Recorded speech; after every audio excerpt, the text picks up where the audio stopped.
Hey guys, welcome back to another video. In this video, we're going to be going over a Diablo game that I played in Storm League a couple of nights ago. And so we'll start with the build here. This is my favorite Diablo build. This is the auto build with Q16. Now this build is kind of feast or famine, meaning that if you're into a lot of counters, you probably want to go W build because that build has a lot more sustain and tankiness. But I just like this build because I think it's way more fun and it has more carry potential.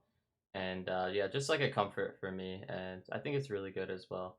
So this is a build that I'm going this game. Just giving you guys this so you guys can, I'll link this in the description as well. And so yeah, let's jump into the game. Now this was a SL game in Grandmaster. So pretty high level game. You probably recognize some of these names. We got Leon, Maka, Porky, IB. You got me, Turk, Madara. Now, when we're talking about the tank role, so the reason why I'm making this video is someone made a comment the other day and they're like, can you make a tank video? And they said they're struggling playing tank. They said they're struggling competitive, and this is Storm League, but I think a lot of the principles will still apply to competitive regardless. So when we're talking about the tank role, you basically have to be the anchor for your team.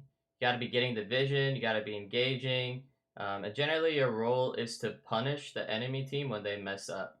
And so you're like, well, how do I know if they mess up? Well, that's something that comes with experience and also just from like analyzing your games and spending some time doing some thinking about, like what should I have done here, what should I have done there, and yeah. So that's generally your job is to try to be as perceptive as possible and try to punish the enemy team whenever they mess up.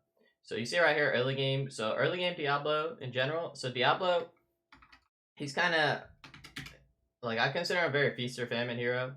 So like if you pick him into low amount of counters, like this game they don't have that many counters. The Zul'jin is annoying, and the Junkrat traps are annoying, but it's not really big counters. Like biggest counters would be like Greymane Bullet or Tychus Minigun or Matael, or something like that. So outside of those, you're generally like pretty decent. Also, like the Johanna is not really a great tank matchup for them because something like the Garrosh is a lot scarier, or like the Mei or Nubarak, because those heroes can lock down Diablo for longer and keep him slowed and keep him CC'd or displace him, etc. So I think this is a pretty good Diablo game. That's why I picked it. It's also like one of my best tanks. So making sure you pick comfort picks. And so yeah, as you can see from the early game, I generally try to avoid the enemy team because you really want souls. So generally for Diablo, a good rule of thumb is try not to fight too much until you're level 10 and you got a decent amount of souls.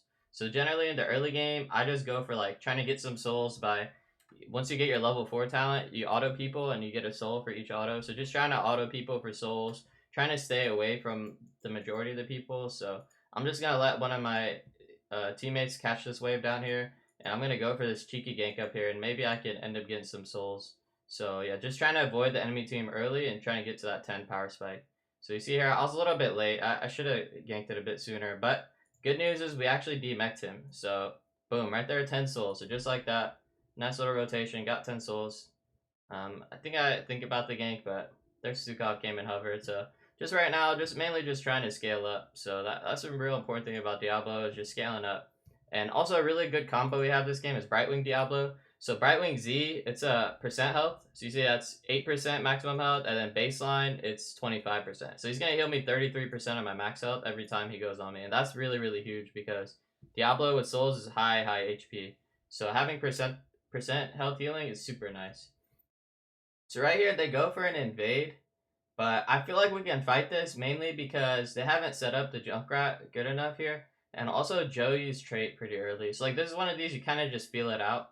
Also, as you can see, our Leo is a little bit closer than their Diva. So it just felt like this wasn't legal from them. Like for whatever reason. This is kind of like an intuition thing. Like in the heat of the moment, sometimes you don't have time to sit back like this and pause and be like, okay, is this a good fight? Is this about that? Sometimes in the heat of the moment, you have to make an intuitive decision. And a lot of it just comes down to your confidence and trusting your instincts. So like me, I've been playing for a really long time, so generally my instincts are pretty good. And if they're not, at least we can make something out of nothing. Make when life gives you nothing, you make lemonade or something like that. I don't know. You know what I mean? It's just like just try. Sometimes you just have to try to wing it or just play off confidence. So like right there, I was just like, this doesn't feel legal, so we're gonna try to punish here. And then boom, we got that Zul'jin kill. Boom, QE, flip. Go for a little bit of body block, little cheeky body blocks. Unfortunately, he still lives, but still, like, we're not even supposed to win early game, so I'm super happy here. Even though my goal was to not fight early game, like, them invading was just, like, a good time for us to punish them, and that's why they invaded, by the way, because they know we have Diablo early game, so, like, and also right here, boom, we overstay, so this is really, really bad. We greeted a little bit too hard. Once we were this low, we should have definitely just left. So this was a pretty big mistake for me. I remember at this point of the game, I was like, all right, I need to focus up because these guys are gaming, you know? Like, these are already in. This is just greedy, extracurricular. We don't like this. We got to leave ASAP. Get double Stukov. Oh, no. It's disgusting. Yeah, that was really, really bad. So this is when we have to focus up. So normally I played pretty loose until that first death. And the early game deaths don't really matter. Like, their 2 deaths didn't really matter. Our 2 deaths don't really matter. So early game, I think, is a good time to, or their 1 death, not 2 deaths. Early game's a good time, I think, to feel out the enemy team and to play a little loose, play off your intuition, and get that kind of rhythm going. Also, right here, super good kill from Turk. That's why I pinged him 3 times. You know, just giving the boy a shout out. Like, he's boom, he's 1v9. You see that right there? I mean, Turk is my homie. I've known him for years, but even still, that's like a nice little thing you can do. A little bit of teammate psychology. That's like a good team morale thing. You know, when you're praising your teammates in front of your other teammates, that creates a good team environment, and it's less likely that your team's gonna flame each other in the future. So that's just like a small. I mean, you can still, like, that was genuine praise, but like it's still a nice little psychological move right there, because now he's gonna be feeling it, you know, and we're gonna be feeling it because we're seeing him make plays. So just overall, really good stuff. Right here, we're just trying to stall while they play topside. Again, our early game's pretty weak, so I'm not really trying to commit here. They got traps. If I Q in here, I'm just gonna die because we got 2 topside. So I'm just trying to get some souls and just try to keep them busy. You see right there, like, why did I Q this Stukov? I thought he was going to rotate up and help the D.Va, because I thought my teammates were killing D.Va. So that's why you see right here, I wanted to kind of knock him away from rotating and keep him down here. I'm kind of just trying to shepherd them into the bottom side while we get value in the top side. So you even see right here, this is a bad trade for me, but I'm just trying to keep him invested in this location. But unfortunately, our thrall goes a little bit too deep. I think he misread the scenario. He might have thought we were fighting that, but we were just trying to stall. Or maybe he was trying to stall and he just bit off a little bit more than he could chew. See right here, like, I'm just trying to stall some more. I'm just trying to be annoying, is essentially what I'm doing, because I know that I'm just trying to get 10, and the longer I annoy them here, the better it is for us, because we can stall out the game. So just trying to reach that power spike, and this is also like a little bit of posturing. I'm not actually trying to go in, but pretending like I am create some sort of space. Like, now they're a little bit late to the bottom wave because they're afraid we're invading, you know? So sometimes you have to bluff as tank. A lot of times you have to bluff, and that's another tool you can use as tank is the bluff that you're going to go in when you're not going to go in, right? So right there, they're trying to invade again, and I'm just getting some nice chunks on them. I have Diabolical Momentum now, which is a pretty good power spike, because now I get big cooldown reduction. And right there, see, I didn't flip it because I knew he was going to trade. So that, like, when we're talking about cooldown trades right here, so this is a good example of a cooldown trade, because what I'm trying to do is I'm trying to force him to trade. So I don't actually want to kill him here. So that's the big thing about Joe, the Joe Diablo matchup, or any matchup against Joe, is you want to force his trait as soon as possible. So you pretend, like, I'm never actually going to flip him here, ever, unless I know his trait's down. But I know his trait's up because I haven't seen him use it this whole time. So the whole point is to make him panic and use his trait. And then boom, now that he did that, now I know I just have to disengage this couple of seconds of his trait. And now there's a 20-second window where my Q is going to come up before his trait is going to come up. So then now next time I can QE him, boom, he's dead. And so because of that, they have to, you see how they have to retreat like this? And now our Leo gets a nice angle onto her backline. So this is what we call a tank gap. Sorry, Porky. I know you're probably watching this. Porky's my homie. Shout out to Porky. But that's what we call a tank gap, because now his backline's completely exposed because he wasted his trait there because he panicked. And so boom, now that enables us to set up a kill. Wait, did we get a kill? Okay, never mind. We actually lost the camp. Never mind. Okay. If I was level 10, we killed them all there. I'm just saying. If Leo was level 10, in the future that's a tank gap. Okay, that's a tank gap. But for now we fast forward a bit because this is pretty boring. Right, see right here, I'm just going in to try to clear their sappers. I actually almost died. Oh, I do die. I think the Brightling Z got canceled. This is a little too greedy. Also, I think right here I actually flamed Madara. I didn't actually flame him. I just, like, told him we need to clear first. So, like, in this scenario, when their sappers are this pushed up, I think this was a big mistake for Madara, because you always want to clear first before you do your own in this type of scenario. Like, if their sappers are all the way over here, or if they just cap them initially, then I think we have time to do this. But Sylve doesn't do this that quickly, and this wave is gigantic, and Sylve is our best wave clear hero with level 4 unstable poison. So we need that Sylve, and she also has a trait to kill these. So I think and you see I even ping it here. And so also that's another thing I'm going to talk about in general is pinging is super, super important. So right here I ping it to let my team know we need to clear this ASAP because it's about to run in. And we also created that space from going on the Zul'jin and Sukov. We forcing them to back up and tap. Like, they're probably tapping here. Yeah, like, see this guy's tapping, this guy's all the way back here. So we have a really good window here to capitalize and clear this. But unfortunately, my Sylvanas is trolling, and I end up suiciding here trying to clear this, which, of course, it's not the right play for me to suicide for this, but it was also not the right play. So we both made a bad play. He made a bad play, and that snowballed into me making a bad play because I saw these 1 HP sappers, and I turned my brain off, and I tried to go in to clear them. I thought I could live with the Brightwing Z, but really nice play from IB Tings there, canceling the Brightwing Z, and I die at the last second. And we get our camp, but like, you see I ping him, and I'm like, just clear first. That's what I told him, so I'm not like actually flaming him. I'm just letting him know like you got to get your head in the game.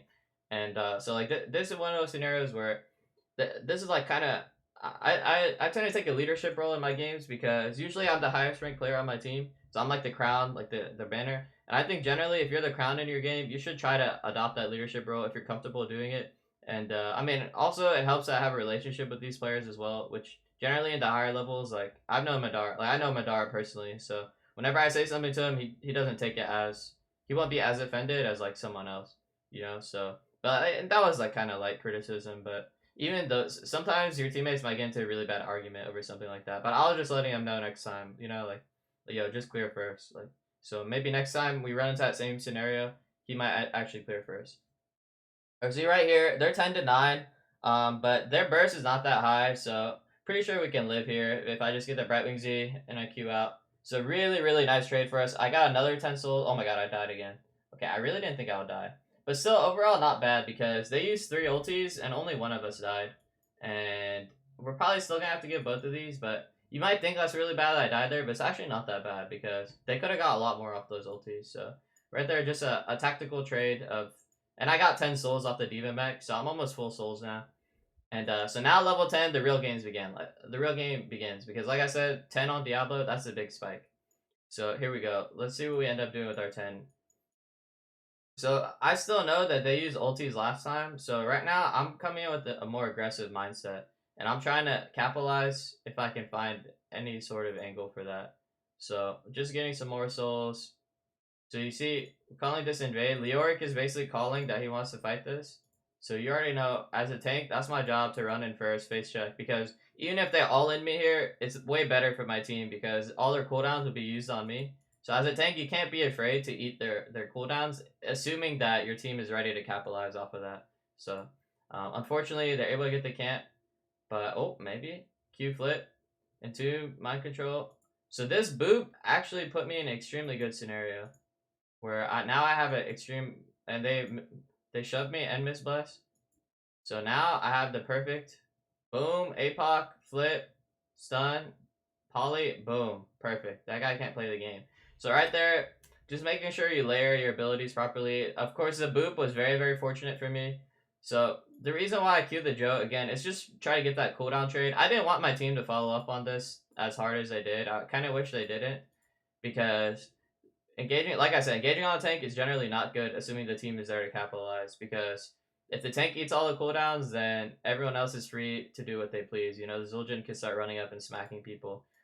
So we kind of wasted, I would say we kind of wasted the Entomb and mind control, but it was I mean, I guess he expected the poly, but we don't have the burst to kill this, so kind of not good play for my team, but Leon with the clutch boop saved. I guess he was trying to get me over here. I don't know what he was trying to do, but he basically just set me up for the most perfect engage. I mean, I guess if that bless hits, it's decent for them, but the Z is always gonna go off. Yeah, the Z on Diablo is just so nice. You see that? I was at half HP and now I'm full HP. And then of course just RQE is a standard combo. And even I layered in a couple autos there. that's more high level, the layer in those autos. But as you get more comfortable with Diablo, you can start to maximize your DPS a bit more. But most important thing is just making sure they're stunned for as long as possible. So really nice APOC combo there, set up a kill, and we really needed that momentum back because we were starting to bleed out a bit. Our fort was getting low. I already died 3 times now, so we definitely wanted some sort of momentum shift, not just because of the state of game, but also for a team morale type thing. Because sometimes you're seeing that one kill, it kind of wakes everybody up, and everyone's like, okay, this is actually winnable. Like, we're fine here, you know? And so right here, this wall is already dead, so I really want to. I think Madara overstayed here a bit. You see, I'm like spam pinging the camp. I want to get this camp out as soon as possible. You see, I'm pinging it so much, you ping too much. This happens a lot where I ping a ton, and I think that's a really good habit to have. Assuming like you don't want to annoy your team too much, but again, this is something I can get away with a little bit more. It is a bit of privilege I have, just because like I'm more of like a known figure or whatever, or like because I'm higher ranked than most people. That generally it's like a privilege I have, but I think in general it's a nice habit to just spam ping if you really think something's correct. And right there, now that was a beautiful combo right there. This was what we were trying to do on that bottom side. But you see right here, they're a bit more split, so it's a lot easier. So right here, boom, wall bang, flip, beautiful mind control. Polymorph, he just can't play the game. That was really nice combo from the team. And so yeah, usually with the top 2 caps, we talked about it last time, but we just trade. Oh, actually they added a DC. That's kind of unfortunate. Hopefully it comes back soon. So right here, as you can see, like you're like, why am I standing up there? I'm trying to find a good angle because I know they're gonna defend this camp, and Johanna's still dead. So just trying to get a bit more creative with it. If I'm just showing with my team, then I lose a lot of pressure and they can start to posture and set up and start clearing. But if I'm staying out of vision and staying mounted, then it'll be easier for me to potentially punish one of them if they miss position or if they just brain lag, you know, and they don't account for me. So a lot of times they won't account for you, you know, and that's your job as a tank, is to try to punish people for lackadaisical behavior, mispositioning, not accounting for you. That's your job as a is to always test them and keep capitalizing on them. So you're kind of like the police in a way, where you're like you're enforcing the law of good positioning. And if the enemy team doesn't have good positioning, then boom, you give them a citation. You know what I'm saying? So that's what I'm talking about right here, where it's like trying to find those angles. And right here, I don't know why I queued in. I guess I'm just kind of feeling it. I just want to do something aggressive. I just want something to happen. Maybe I can bait them to go on me, and then because Joe's still dead, so we could still potentially dive this. Of course, I can always get that Brightwing Z, and still can turn off the fort. So I guess you can call that kind of calculated. And boom, we got the perfect engage we wanted. And 2-man APOC. So that's another like intuition type play where it looks like I'm feeding. Oh, you see that? That was a nice play right there. I queued him out of his own W. So that was nice. So as you can see, so you're like, why did I engage there? It's because Joe was dead, and it just felt right to tank that trap. So again, a lot of it is just feeling, where it's like, I know one person's dead.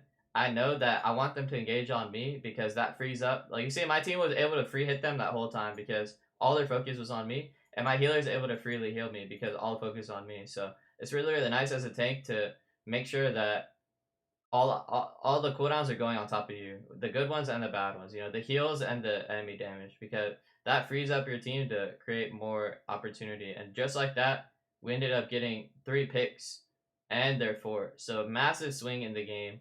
And you see I'm pinging 10 seconds, just like my team know it camps up in 10 seconds. So this is just another thing, pinging, staying active, staying involved, staying mentally focused on the macro game, but making sure my team's aware of the map state. So this is good stuff right here. Always making sure you're pinging and you're aware of what's going on. Letting my team know, yo, that camp's up in 10. And so right here, we just want to defend bottom. We don't want them to get too much free damage. But as you can see, 2 of my heroes are mid, so I don't want to play too aggressive here. Playing very respectful. I don't want them to one-shot me.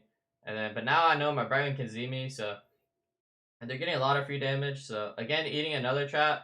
But as always, and you see, even right here, I pinged myself. So you see right there, Diablo needs help. That was me pinging myself. In case the Brightwing wasn't paying attention, that's always a nice thing you can do is you can ping yourself to let your healer know that you need help. So, and that's a good habit to get into. Like pings, I'm telling y'all, pings, extremely important. It's something I talk about a lot, but we'll keep talking about it because of how important it is. And so, boom, again, baiting their engage, and we capitalize. So it's a common thread here of just getting value out of the Diablo Brightwing, baiting them onto me. And unfortunately, by the way, they back capped here. If I had APOC, I would have stopped it. It was almost up. Unfortunate, but still, we got 2 picks again, and we got their camp. So unfortunate, but it's all good. What is he doing? He's DC'd. Yeah. So Leon messaged me at this point, and he's like, "Porky's DC'd. Stop B-stepping me." But I was like, "That wasn't even me B-stepping. It was actually Turk B-stepping." So that was kind of unfortunate. Leon thought I was B-stepping him, and yeah, he just let me know they DC'd, which I was like, dang, feels bad, man.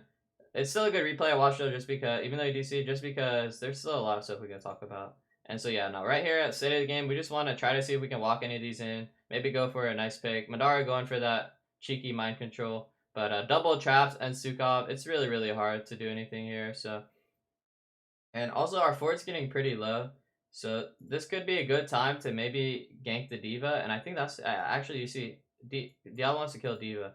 The reason why is because they're slowly going to get this back. You know, they're going to keep chipping it down as every wave comes in, as the Junkrat grenades, and eventually they're going to get it back. So instead of just waiting it out and doing nothing, you want to be active on the map. So right here, I see this diva. We haven't pressured her at all, besides like the level 1. So you can, sometimes you can tell by the way they're positioned on the minimap that they're not respecting the gank. So I'm like, so diva just thinks we're going to defend bot. But you see, as you can see, we're actually ganking it. So that's just like a nice play you can do where, oh, we actually don't kill him. Dang it. Well, we forced the bomb. So that's still not, it's better than just AFKing bot, you know, because that thing's gone anyways. And so now I actually want to do boss because we saw them all bottom and they just use bomb. So even if they come up here, we'll take the 5v5. And if they don't come up here, then we get the boss, which is nice because it's 4 shots. So just a little bit of aggressive call. I mean, this is potentially where we could throw. But I like to make calls like this because I like to take 5v5 fights, and before someone like gets caught and throws the game, at least we have like a chance of 5v5. So I don't know if I'd call that in like a real game, like a tournament, but sometimes you can be a bit more aggressive, bit greedy. Right there, baited the blessed shield. That was nice. Maybe would have died if he hit that, but again, intuition, calculated, etc. Even if I die, I'll come back with souls. Worst case, just trying to be as aggressive as possible, and you see that like just aggressively posturing and baiting them around. We're capping bottom and top left, so I'll just try to mess with them a bit while we secure those altars to make sure they don't stall anything. And right here, let's see what's going on. Let's see the game state. So Leo's top, Diva's top. So this could be a decent time to 4v4, especially because our fort is low. I think the safer play though is to just get our camp and chill. So I think that's, I don't know what I end up going for here, but I think going for the camp and chilling is generally better. Oh, dang it. I got shoved away. That's really tragic. That was a really nice mind control earthquake, but I just got shoved away, and by the time I can re-engage, they're pretty much out. So now is just a good time to get the camp and chill. So it was nice to look for that. Unfortunately, I wasn't able to capitalize. That one was definitely on me. I think I should have went on the Junkrat sooner. The angle was just really awkward, but it's fine. So yeah, just, and also whenever your team's doing a camp as a tank, you should just watch that bush. So you see, I wasn't autoing the camp. I know it's a lot of tanks do that. Is they'll just auto the camp, and then their enemy team will come invade while you're sitting there autoing the camp. So always try to anchor. That's what we call anchoring. Scouting these bushes. It's your job to take control of these bushes as a tank because again, like you're the tankiest member. You're the person who can absorb the most amount of damage, and so you're the best to check these bushes. And right there, Madara just suicided. I think I typed to him again where I tell him we need to wait for thrall before engage. So basically just telling him, yo, let me do the engaging, like settle down a bit. And again, like if this was some random player, I probably wouldn't have typed to him because generally, so you have to be careful typing to your teammates, and you also have to make sure it's genuine. So you have to examine your own intention. If you're just typing to someone because you're pissed off that they inted and you just want to blow off some steam and tell them like, yo, quit feeding, or like, that's a bad intention. But if you're actually like trying to educate them or trying to come to a good middle ground or trying to like, you know, like you have to examine your own intention first. And like, again, like this is, I know Madara personally, so it's easier for me to type to him. But if it was like someone I didn't know, I probably wouldn't have typed at this point because if you do it too much, you're just gonna end up tilting that person because like they're gonna be like, dude, does this guy want to play my hero or am I playing my hero? You know, so you got to be careful sometimes of like over criticizing and over typing. So, but yeah, it's Madara. So I know him, so I'm just letting him. I'm giving him some tips, you know, free coaching. But yeah, so You just gotta be careful sometimes. And I don't think I'm gonna type to him anymore because I think 2 is enough, you know. I think he understands that he's making a couple of mistakes here, so I'll just trying to get him focused up, you know.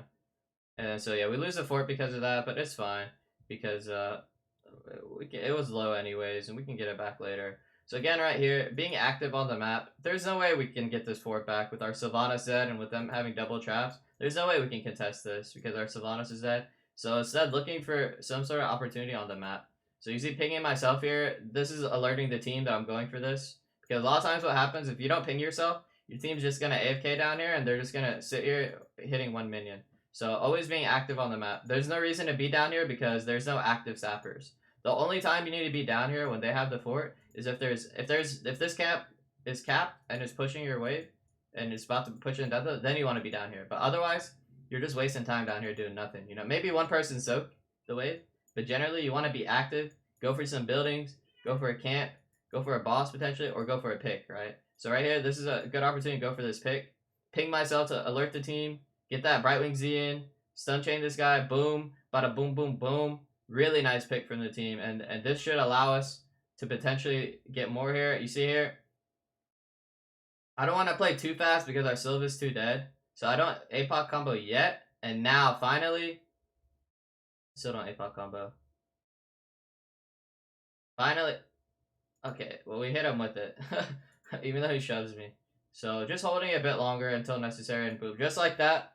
So like I said, sometimes you gotta create something out of nothing. Because a lot of times what happens, your team just AFKs down here, this would have never happened. But instead, we get a way better fight for us because that fight started off with us picking D.Va.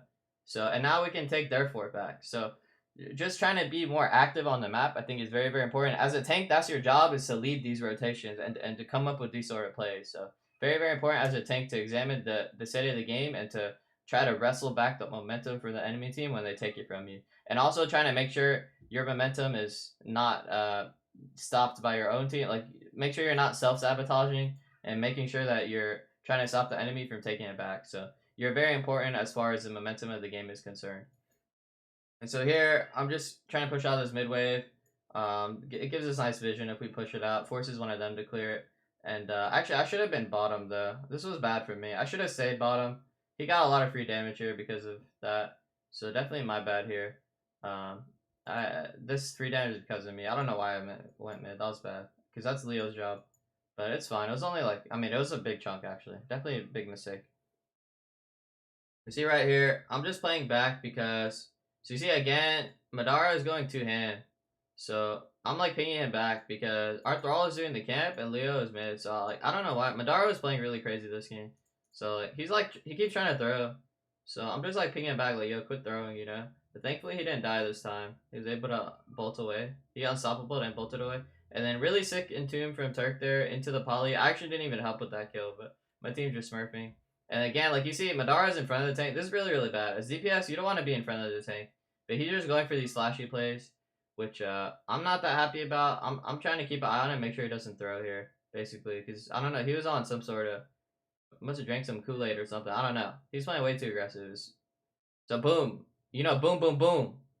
Okay, we'll delete that from the tapes. That was really, really bad. I don't know what I was doing there.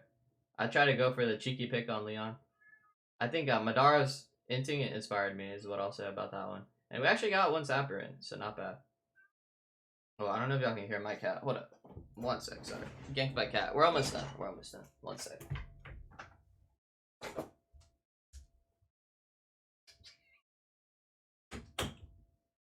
Sorry, ganked by cat. Okay, so yeah, that was really bad. I just wanted to go for something greedy, something flashy, just to piss off Leon. I don't know, that was dumb. Almost died for that. Thankfully, Brightwing Z is OP, and we're able to live. And yeah, so right here, we just want to go for more picks if we can, and just defend the fort. Really, really nice Earthquake and Entomb here. I didn't really do much here, but well, maybe I helped. Okay, yeah, just a E flip into the wall. Pretty nice. Getting another pick, staggering another deck. And at this point, we can get both altars and boss, and it should be game. So also being aware of the game state. So we don't really need this fort anymore because we only need 12. So there's 2 caps spawning, 1, 2. That's 8 shots, and then boss is another 4. So instantly doing boss is way better for us. Yeah, I shouldn't even be here, really. We should just instantly boss and play for these next two altars, because this fort's going to go down regardless. And it should be game because D.Va spawns 26 seconds, so they're going to have really bad positioning for this. And we should be able to easily clean up here. Maybe there's a chance they can stall, but generally we'll have a much better positioning here because Diva's late. So right here, just posturing, making sure, again, the front line, is your job to get this vision. So we're just posturing, getting vision. I pre-tap, as you saw, I pre-tap just now, earlier. So I have another health bar running on me, basically half a health bar. So that's always nice whenever you're posturing, taking some disadvantage trades, but still pretty nice. And right there, I APOC right there because I wanted to stop the Sukov silence. And then, yeah, just layering my abilities, trying to CC the Zul'jin. The reason why I'm trying to CC the Zul'jin is because he does the most damage to me. So that's always something to keep in mind when you're playing Diablo. If you're ever playing Diablo into like an auto attacker, like the Zul'jin or Greymane or the Tychus or whatever, you should always try to CC them over anyone else. Because, I mean, ideally you're CCing their healer, because healer is the highest priority hero in the game. But most of the healers are gonna position pretty safely. So, like, as a rule of thumb, it's like healer is the best, obviously, if you engage on them, but generally won't happen. And the second best is to engage on the DPS hero that does the most damage to you. So, like, the Junkrat, he doesn't really do that much damage to me, but the Zul'jin, he does a lot of damage to me because his autos hurt a lot. And I mean, he didn't go the giant killer one, but still, his autos still hurt a ton. So, and he's like pretty sacked as well. So that's why I kind of consider it my job to like CC him, because then I'll die a lot slower, right? If I'm CCing their main hero that does damage to me. And then yeah, I just APOC'd in that fight. I guess we can watch it real quick. I just APOC'd in that fight because Stukov was channeling silence. So I didn't really find a good opportunity for it otherwise. So I'll go over this fight real quick and then we'll end it because it's already at 30 minutes. So let's just go over it real quick again. So again, just posturing here. Thrall is capping bottom, so we don't really want to fight. But the good news is like they have to cancel this channel, so it basically means that Joe has to leave the front line. And then again, getting really good value out of the Z here. So I see that this guy is channeling silence, and my Leo's about to die. So I'm basically just, even though I'm not in range to Q, because normally you want to APOC QE, right, to knock him into your APOC circle. But like right here, I can't really afford to do that. But at least I can force him. So you see, Maka has to run down, and he has to stop hitting Turk now. And he has to walk into me because of the way the circles were placed. So that was kind of like a zoning APOC, you can consider it, or like a misposition them type of APOC. Because now they have to respect those circles, and they have to basically like disengages the fight or repositions the fight in a better advantage for it. And now, because I did that, that put me in a prime position to wallbang him. So that APOC set up the stun chain right here. And then I still have another Q, so I just bolt past him. That way, again, there's another circle here. So he either has to run through it or run behind it. He chooses to run through it, barely gets out of it, but boom. That sets me up for another stun here. So like, this is like Diablo's perfect playground because there's so many, it's such a tight choke. So generally, Diablo wants tight chokes because the APOC circles will get more value, and there's so many walls that you can bounce people off of and get the most value out of your talents when you're doing that. So he's been stunned like this whole time, and he's been running around dodging circles that whole time. So like, he's having a miserable time. Generally, they want more space. They want to fight in the lane. But because, like I said, like D.Va was late, and because it's a mid altar, they can't really afford to do that. And so we're able to just overwhelm them here with the superior solo target healing, like that Brightwing Z on the Leo, and then also the superior positioning and the AoE choke for the team comp. So, okay, I gotta go, but hope y'all enjoyed it. And let me know if y'all have any feedback, questions, so on and so forth. Let me know if y'all have any ideas for other videos y'all want to see. And yeah, make sure y'all like and subscribe as well. Later, guys.